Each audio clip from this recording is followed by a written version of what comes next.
Okay, I'm going to keep it very real today, guys.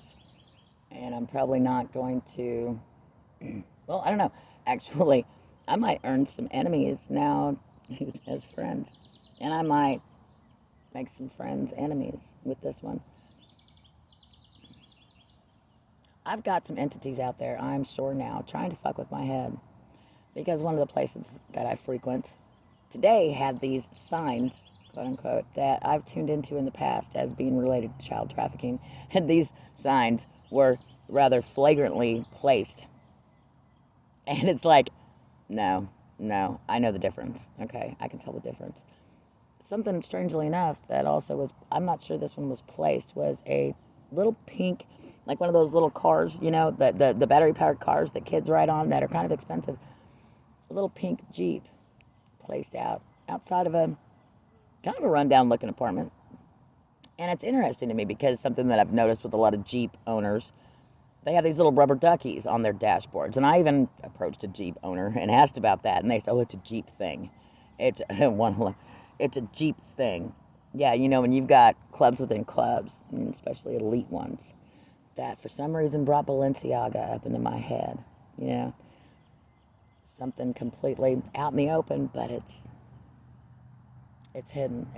Yeah, people aren't supposed to know the meaning. Kind of like the Bible, if you will. Something I've said, okay, think about this, y'all. Even Jesus was against organized religion, okay? Because back in the day, 144, holy shit, back in the day, organized religion had bastardized everything that God was, okay? They turned it into something that they wanted him to be to help the elite. And a way to keep something going, a lie, especially for the longest time, is stay as close to the truth as you possibly can. So a lot of that Bible, especially the King James Bible, a lot of that Bible is true. But there's a lot of it that isn't. A lot of it. You have to be discerning. And that's upsetting that you have to be discerning when reading a book of God. That's incredibly upsetting to me, especially.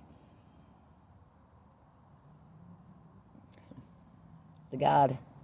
And I had somebody in the past, when I asked if he believed in God, he said he had a relationship with the God of the Bible. First thing that popped into my head, literally, was he knows that's not the real God.